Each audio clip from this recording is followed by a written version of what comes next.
La muerte roja había devastado el país durante largo tiempo. Jamás una peste había sido tan fatal y tan espantosa. La sangre era encarnación y su sello, el rojo y el horror de la sangre. Comenzaba con agudos dolores, un vértigo repentino, y luego los poros sangraban y sobrevenía la muerte. Las manchas escarlata en el cuerpo y la cara de la víctima eran el manto de la peste, que la aislaba de toda ayuda y de toda simpatía. Y la invasión, progreso y fin de la enfermedad se cumplían en media hora. Pero el príncipe próspero era feliz, intrépido y sagaz. Cuando sus dominios quedaron semidespoblados, llamó a su lado a 1000 caballeros y damas de su corte, y se retiró con ellos al seguro encierro de una de sus abadías fortificadas. Era esta de amplia y magnífica construcción, y había sido creada por el excéntrico, aunque majestuoso, gusto del príncipe. Una sólida y altísima muralla la circundaba. Las puertas de la muralla eran de hierro. Una vez adentro, los cortesanos trajeron fraguas y pesados martillos, y soldaron los cerrojos. Habían resuelto no dejar ninguna vía de ingreso o de salida a los súbitos impulsos de la desesperación o del frenesí. La abadía estaba ampliamente aprovisionada. Con precauciones semejantes, los cortesanos podían desafiar el contagio. Que el mundo exterior se las arreglara por su cuenta, entre tanto, era una locura afligirse. El príncipe había reunido todo lo necesario para los placeres. Había bufones, improvisadores, bailarines y músicos. Había hermosura y vino. Todo eso y la seguridad estaban del lado de adentro. Afuera estaba la muerte roja. Todo sexto mes de su reclusión, y cuando la peste hacía los más terribles estragos, el príncipe próspero ofreció a sus 1000 amigos un baile de máscaras de la más insólita magnificencia. Aquella mascarada era un cuadro voluptuoso, pero permitan que antes les describa los salones donde se celebraba. Eran 7, una serie imperial de estancias. En la mayoría de los palacios, la sucesión de salones forma una larga galería en línea recta, pues las dobles puertas se abren hasta adosarse a las paredes, permitiendo que la vista alcance la totalidad de la galería. Pero aquí se trataba de algo muy distinto, como cabía esperar del amor del príncipe por lo extraño. Las estancias se hallaban dispuestas con tal irregularidad que la visión no podía abarcar más de una a la vez. Cada 20 o 30 metros había un brusco recodo, y en cada uno nacía un nuevo efecto. A derecha e izquierda, en mitad de la pared, una alta y estrecha ventana gótica daba a un corredor cerrado, que seguía el contorno de la serie de salones. Las ventanas tenían vitrales, cuya coloración variaba con el tono dominante de la decoración del aposento. Si, por ejemplo, la cámara de la extremidad oriental tenía tapicerías azules, vívidamente azules eran sus ventanas. La segunda estancia ostentaba tapicerías y ornamentos purpúreos, y aquí los vitrales eran púrpura. La tercera era enteramente verde, y lo mismo los cristales. La cuarta había sido decorada e iluminada con tono naranja, la quinta con blanco, la sexta con violeta. El séptimo aposento aparecía completamente cubierto de colgaduras de terciopelo negro, que abarcaban el techo y las paredes, cayendo en pliegues sobre una alfombra del mismo material y tonalidad. Pero en esta cámara el color de las ventanas no correspondía a la decoración. Los cristales eran escarlata, tenían un color de sangre. A pesar de la profusión de ornamentos de oro que aparecían aquí y allá o colgaban de los techos, en aquellas 7 estancias no había lámparas ni candelabros. Las cámaras no estaban iluminadas con bujías o arañas, pero en los corredores paralelos a la galería y opuestos a cada ventana se alzaban pesados trípodes que sostenían un ígneo brasero, cuyos rayos se proyectaban a través de los cristales teñidos e iluminaban brillantemente cada estancia. producían en esa forma multitud de resplandores tan vivos como fantásticos.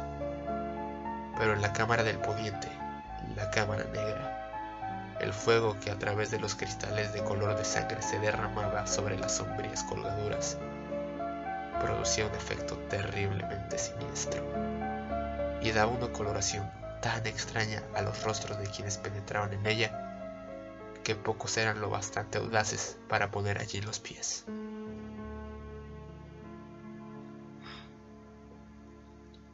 En este aposento, contra la pared del poniente, se hallaba un gigantesco reloj de ébano. Su péndulo se balanceaba con un resonar sordo, pesado, monótono.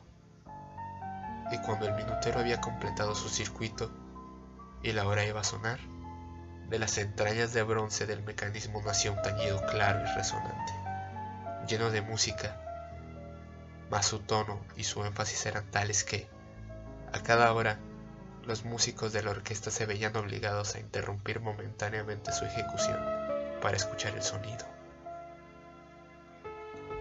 Y las parejas danzantes cesaban por fuerza sus evoluciones. Durante un momento, en aquella alegre sociedad reinaba el desconcierto, y, mientras aún resonaban los tañidos del reloj, era posible observar que los más atolondrados palidecían y los de más edad y reflexión se pasaban la mano por la frente,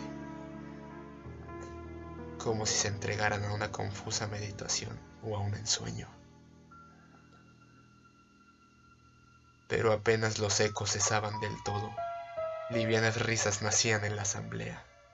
Los músicos se miraban entre sí, como sonriendo de su insensata nerviosidad,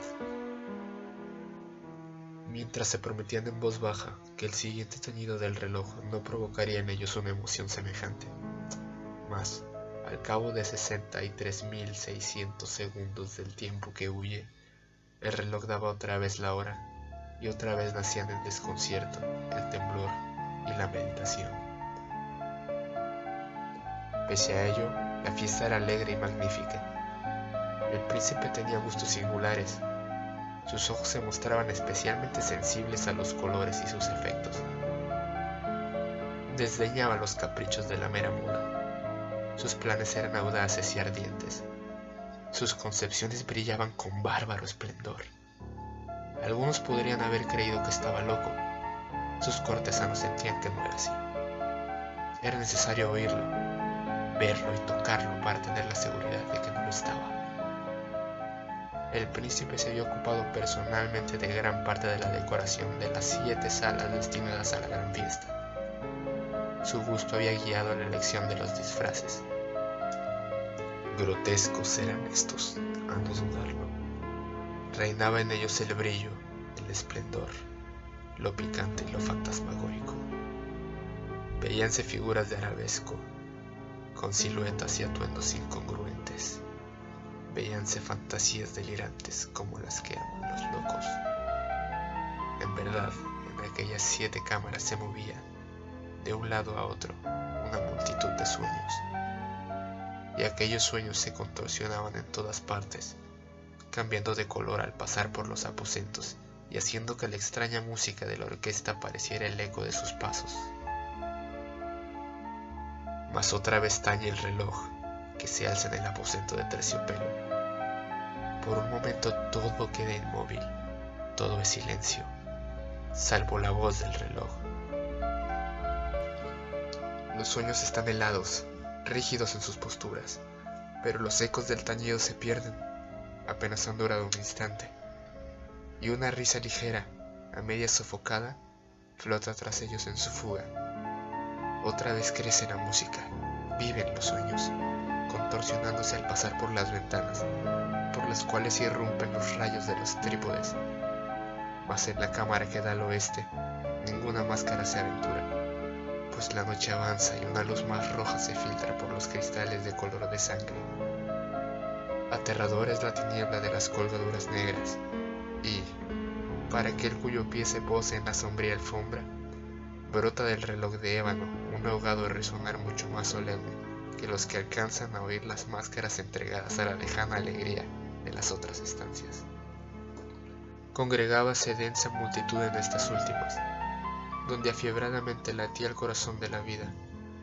Continuaba la fiesta en su torbellino, hasta el momento en que comenzaron a irse los tañidos del reloj, anunciando la medianoche. Cayó entonces la música, como ya lo he dicho, y las evoluciones de los que bailaban se interrumpieron, y como antes, se produjo en todo una sensación angustiosa.